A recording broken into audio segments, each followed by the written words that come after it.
As I mentioned to you,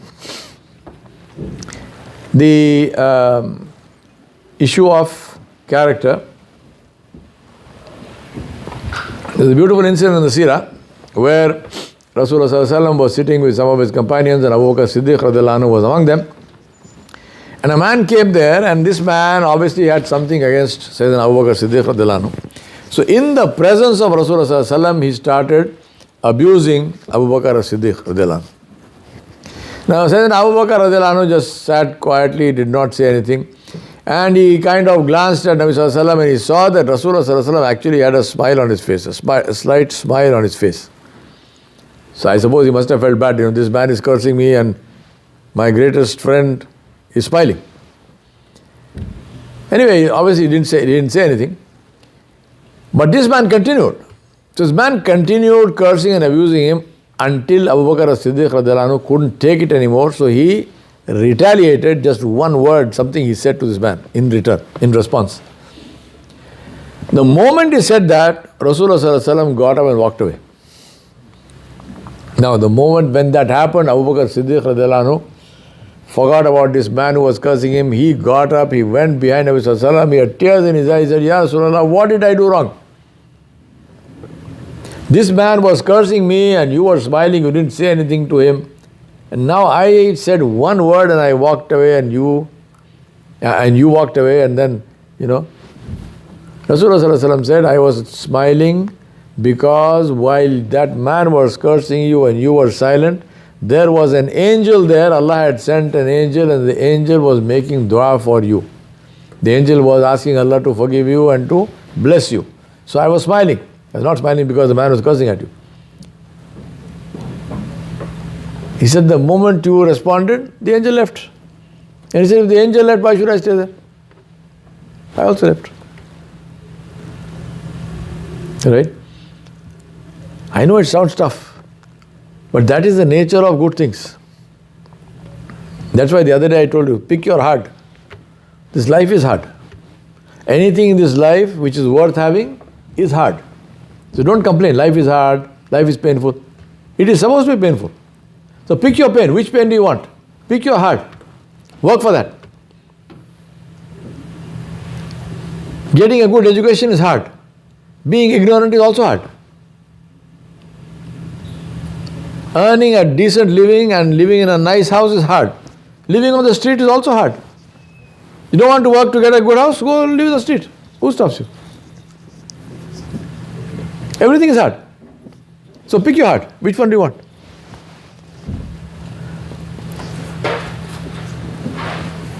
So that's why ask yourself, what are the stories in our lives? What do you hear when you sit with your friends? What stories do you talk about? Are you talking about Elon Musk and what he's doing and what he's not doing, and Jeff Bezos and whoever else? Or are you talking about stories of people of great character?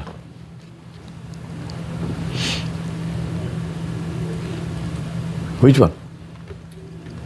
Stories which extol and exemplify truthfulness, courage, talking truth to power. Stories that talk about people who stand up for the weak. Right? Which stories? I'm not even saying stories of Muslims, anybody. Just look at history. If you look at history, this world is full of stories in every culture which extol these virtues of courage and fortitude and nobility and, patience. But today we only seem to hear stories of making money. I've got nothing against, believe me, I'm not allergic to money. It's a question of how you make that money. What are the things you do to make that money? Because stories write the script of our lives. The kind of stories you hear, people they go into those areas. I don't know about America, but in India, we have big communities. We say this is a business community. And we say this is a military community. The Sikhs, for example, right? Military community. You got the Marwadis and the Chettiars and the Baniyas. It's a business community. What does it mean?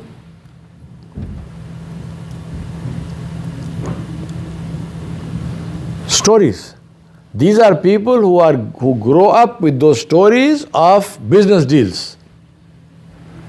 My grandfather did this deal, he bought for this much, he sold this much, and so on and so on. The other one, comes up with stories of their parents and grandparents in the military. They did these actions of courage and whatnot.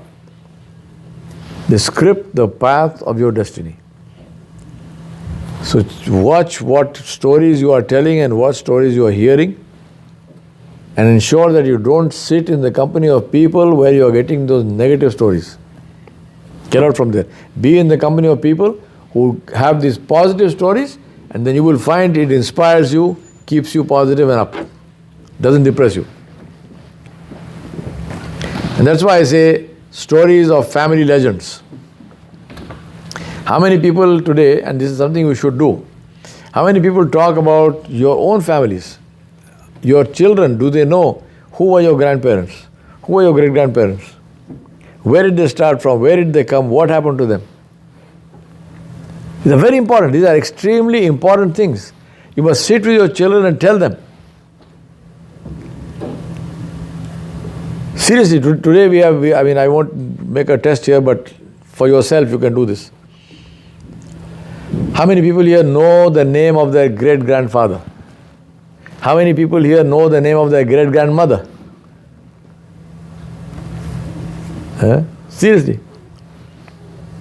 Even the name is gone for most people. But we need to know. And remember, it doesn't have to be that, my great-grandfather was this great king and he had this palace. No. Anybody, small things, because it may look small, but it's a story of somebody who started with nothing. Yesterday I was at this Springfield. We had the Keeper of the Dream banquet and dinner and the award ceremony. I was there, and in this place, one of my, I must say, heroes really, is a lady who was a foster child. Who didn't even grow with her own parents. Foster child. Came from that background, right? Today she is the president of Westfield State University, Dr. Linda Thompson. Amazing woman. I mean, you must go and meet her. Tell her I said that she is one of my heroes. Now the point is, what kind of heroic journey that is, to come from a place with where she is a foster child, and she is the president of one of the big universities here. Very humble lady. If you meet her, you will never believe that this is the president of the university. Very humble, very, very beautiful manners. Right? Dr. Linda Thompson. So seriously, this is what we are saying. Talk to your children about your own family legends. Ask yourself, what do we glorify, what do we praise, and what would change if that changed?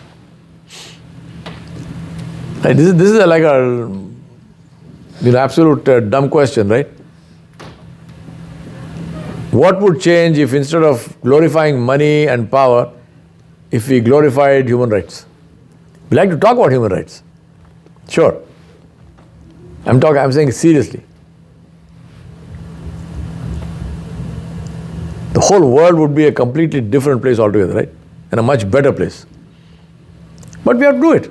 Now, at our own individual levels, we must do this. I know I'm not saying that, any of us, at least to my knowledge, I don't think anyone in this room has the power to go and change things at a global level, but certainly at our personal level, we can change, and we should change. So the metrics of this, what habit will I change? So identify elements in our character that need to be aligned to the life of the Prophet ﷺ and say, what must we change?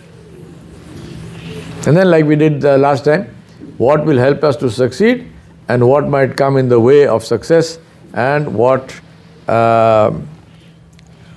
do we need to do to counter the inhibitors. Metrics are very important because without metrics, you cannot bring about any change. You cannot improve anything unless you measure it and say how much, what does it mean? Suppose I want to improve my manners. What does it mean? What is the meaning of that? So you assess yourself and say, I don't smile enough, I will smile more. I have a rule, I never shake hands with anybody sitting down.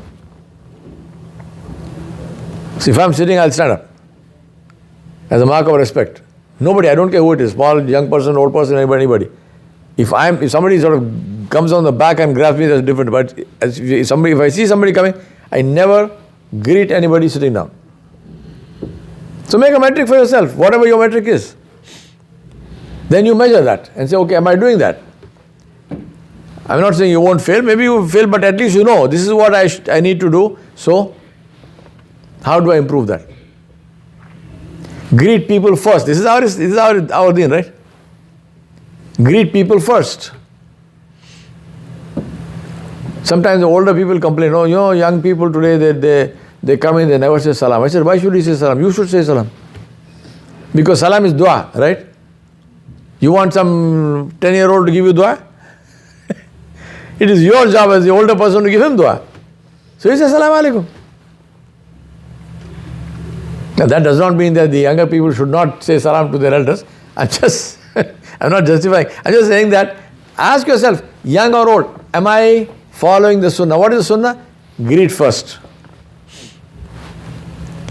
Greet first. And then of course the final slide on this, which is, what do I need to start doing? What am I not doing now which I need to start doing? What am I doing now which I should stop doing? And what is it that I'm doing now which is good and which I should continue to do thoughtfully? We go to the second part of the second last.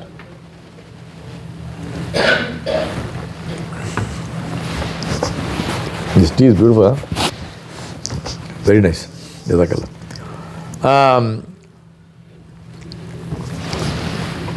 Which is the issue of attitude, right?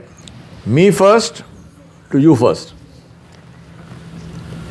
A man came to Nabi Sallallahu and he said, Ya Rasulullah, I'm a stranger here, I have no home, I have nowhere to go and stay.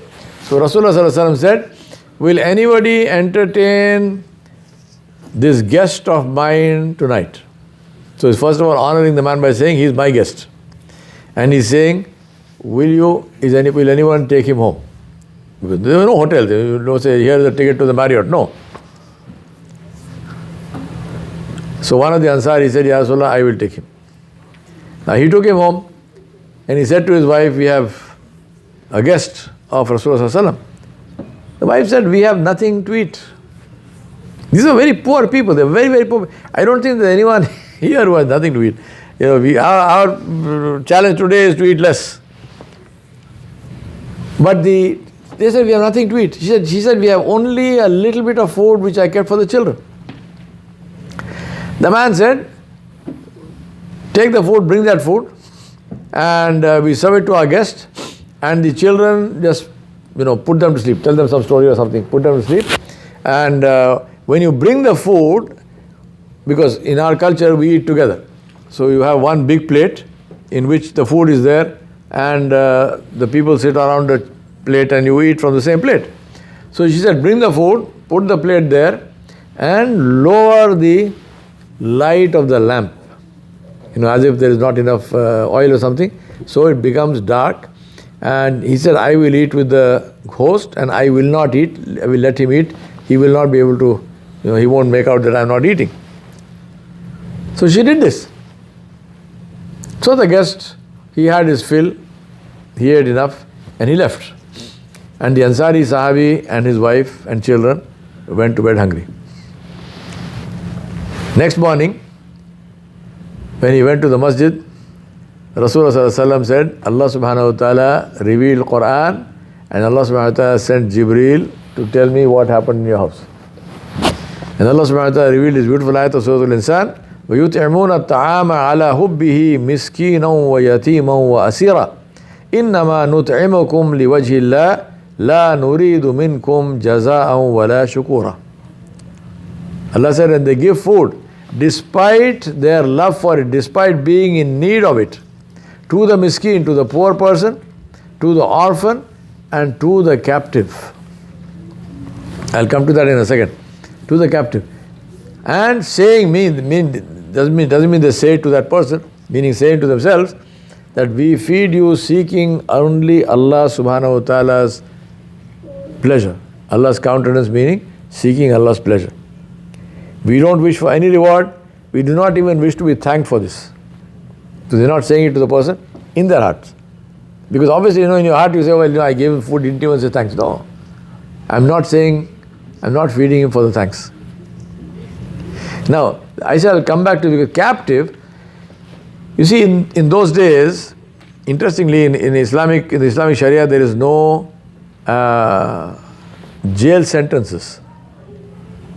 Yeah, that's a different topic. Someday we'll talk about it. There's no jail sentences. You might say, well, how come there are no prisons? There are no prisons. In Islamic law, there are no prisons.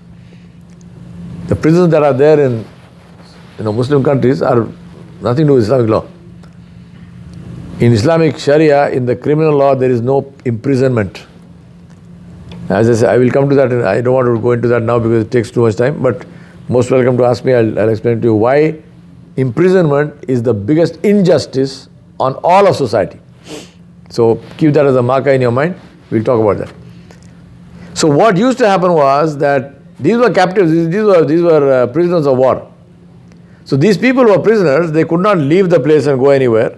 So they would be around. And obviously, in a Muslim land, prisoner of war, if he accepted Islam, he was no longer a prisoner of war because he would be one of the brothers, right? So it meant that if he is still a prisoner, it means that this person is still not a Muslim. Despite that, Allah is saying, give him food. Even if you need the food, give it to that prisoner, give it to that non-Muslim first. Yeah? Give it to them first. There is a famous story in the Seerah where in one of the Saraya, in one of the expeditions, they captured a whole bunch of prisoners and they were bringing them to Medina. And when they came to Medina, they all accepted Islam. So Rasulullah asked them, how come? Right? You fought the Muslims and you were taken prisoner. So how come you all accepted Islam? They said, Ya Rasulullah, these people, they fed us better than they were eating. He said, we saw that they were giving us bread and they were giving us meat and they were eating dry dates. And we asked them, we said, how is this? I mean, we are prisoners, you are our captors.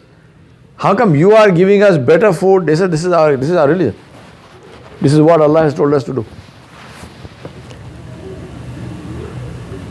There are so many stories of people coming to Islam because of the behavior of Muslims. Not because you had an argument with them or you won over them in a debate or some complicated doctrine of law. No. Just plain, decent, good behavior, compassionate behavior, kindness, helpfulness. Right? My idea of saying all this is so that we try to inculcate this in ourselves.